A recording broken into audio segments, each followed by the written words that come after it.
the like what do you call it? Like the conscience to determine what's right or wrong versus like even needing the Bible to ever have told me. Some people don't have a conscience. That's true. They're called And sociopaths. those people need religion. No, they don't. No, because There's nothing that can say those people. no, because I mean, there's people that in prison find religion and it helps them turn their life around. Yeah. And I Because think it's those like people having a set line of rules. Real to follow. psychopaths are never. They'll just figure out how to blend in well. Yeah. Real psychopaths, that's what they do. Most psychopaths aren't murderous. They're not.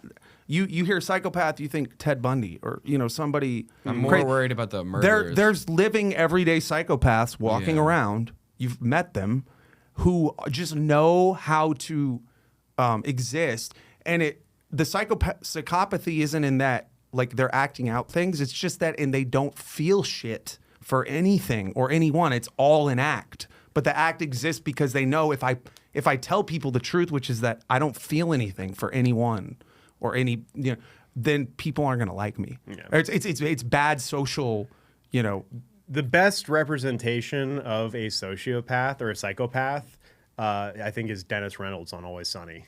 Yeah. Have you seen Always Sunny? I have. That's an I'd have to extreme see a version though. picture, because I don't know all their names. It's the implication. Yeah, him, the implication guy. Glenn Howerton is the actor. He played. What if where what's her face is like? What if we treat others like we want to be treated? He's like, it's so pretentious. It's so pretentious. Oh. Yeah. Hear my wrath, dude. I see that character with him, and I feel like it's like you're part of this is you, dude. You're something about you, and actually, you kind of have to be crazy to be a good actor, to be honest with you. Yeah. Oh yeah, I used to listen to the Always Sunny podcast a good bit. Really good. I'm kind of bummed they stopped doing it.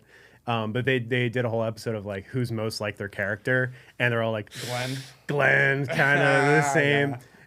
And like he admitted, like, yeah, he's not a psychopath, but like, things get him angry irrationally. Yeah. He is very one of like his biggest pet peeves is people like being unaware of their surroundings. And a lot of that comes from like himself being like hyper aware of like how people are and like how to blend in a way, in which I think a lot of people do that. Like everybody wears a mask in different social environments based off of like, okay, how should I behave so that I'm welcomed and integrated seamlessly, And that comes from like one of our most primal fears, which is like fear of rejection and fear of criticism. Yes. Which is like if you were like that back in the tribal times, like you'd be cast out, you'd be dead. Like if you're not in a community, you're dead, sort of thing. Right. And then that lizard brain element is like still with us as humans, but the environment around us has changed. So how you behave and how you present yourself. We're apes with iPhones. Everybody has that back of their mind sort of thing of like, okay, like I'm gonna tone this down a little bit, like professionalism in the workplace. So Yeah. Yeah. No, I agree with that. We are apes with iPhones. Yeah. And we're fucking bitches, dude. We're so feminized, dude. This society, bro. I'm serious, dude. Like a man's man. What happened to that? Like somebody like masculinity became this demonized thing. Mm. Masculinity is good. You want masculinity. Masculinity keeps your borders safe. Not that we have given a shit about borders, but masculinity is the thing that like guides forward a society in a position of strength and like you need both leadership to be able to progress as a society. You need you probably don't need the extreme ends of both, of extreme masculinity, which probably people would point as like toxic masculinity, but like that's not all of what masculinity is. Right. And I think that's a large part of why people in our age demographic and younger are having a very hard time finding out who they are and building an identity, because and I think part of it is good that they're like the idea of what it means to be the idea of what it means to be a man is very much up in the air right now, and it's all just finding out in like the darkness. Okay, like this is good, this is bad, this is good, this is bad, and I think a lot of that just boils down to how you treat others. Yeah. Well, and as a man, it's what do you bring into the table? Yeah. At the end of the day. You got to have something to be offering the world. Because as a man, it's like there's no inherent value in you. Right.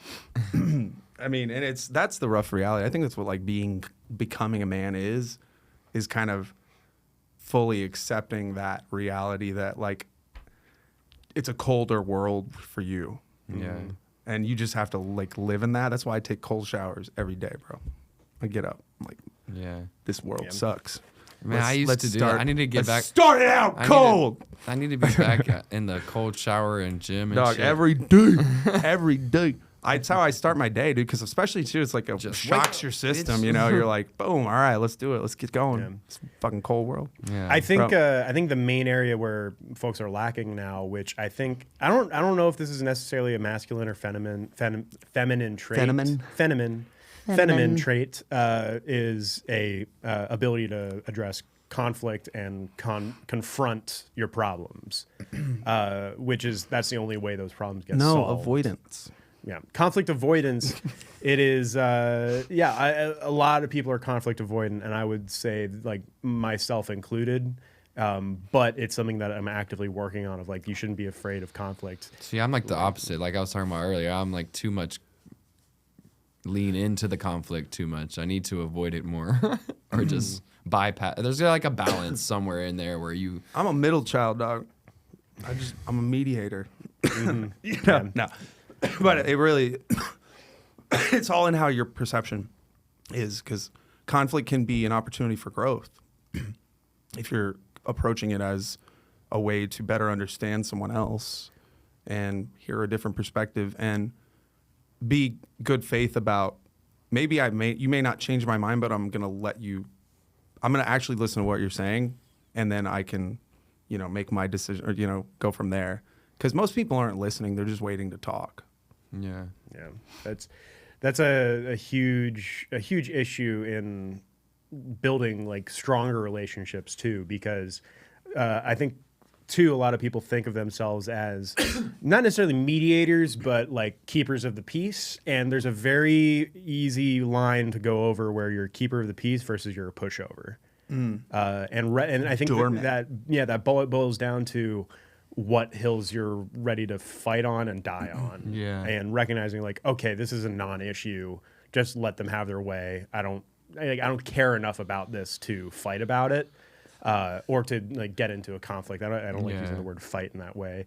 But also recognizing like, no, this is important, and I need to influence how this goes in some way. Yeah. By sharing my thoughts, my opinions, and I feel like I just know when I care about something enough, and I'm like, all right, I will die on this hill, like, and I don't necessarily have a list of things that I know I'm like right now that I know if someone were to bring to me that I would be willing to either die or at least fight over, but I know those things are there, like. And I think too, a lot of people see fighting as a means to win and not a means to compromise. For some people, fighting is the point. Yeah. Well, fuck. You have to know if you've encountered that person, because there's no point. If you get to that point, you're like, oh, this person just wants to fight. Walk away, because they're not interested in actually coming to something together. That would be a cooperative approach. That would be I actually want to like be able to like take this and build something from here. Like if you're coming to me and it's like and I feel like that with a lot of the political sphere, like for some people it's just the fight, the protest is the point. It's not about actually fixing anything. Right. It's just about like going out and like bitching about something, Yeah. And it's like and complaining and always, and you never see the discussions evolve. Right. With these things, it's always like women's right to choose is like the same bullshit argument. It's like this thing has so many complex layers to it. First off, where does the man's DNA come into this? Because guess what? Part of that is him there. That's not just all her. Right. You know what I mean? And men don't care at all about their own shit. You know, so it's like that. And also, if you don't care about my shit, why the fuck should I care about your shit ultimately? So like, to me, it's like, if somebody's coming in good faith with their way they're approaching it, like that's a person you might be able to work with, even if you disagree with them. But if you know they just want to be disagreeable, or that's what narcissism is. It's like low agreeableness. That's one of like the key traits of narcissism is low agreeableness. Yeah. One of the best lessons I learned in therapy really was the idea of active listening. And active listening doesn't mean that you're like taking in and absorbing everything that the other person is saying. It is listening with the openness to change. And a lot of that was not present in like I would say like 2016 to 2020. Like no one was willing to change or compromise or find a middle ground because it was all an act of trying to win the argument, all an act of trying to come out the victor without realizing like as much as this cause means to you, it means the same to the other side.